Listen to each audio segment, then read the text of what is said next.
價格不變的情況下，如何提高產品銷量？其實人就最怕冇得揀，冇得揀咧，佢只會有兩個選擇，一係買，一係唔買。所以我哋要俾多個選擇佢，就係有一個大一個細。當人有得揀嗰陣時候，自然咧你個銷量都會提升。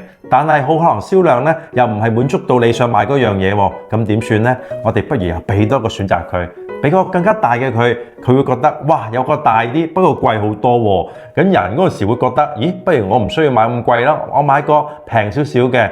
嗰個做平啲，咁但係最平嗰個咧有次低檔咗啲喎，咁所以咧通常呢個銷量咧就會最高嘅。另一種做法咧就我哋必須要話俾人聽你個價值喺邊度，所以一開始咧我哋先唔好將你想買嗰樣嘢咧呈現，反而係要最大嗰個價值咧話俾人聽你值幾多錢。舉個例，你做顧問服務嘅。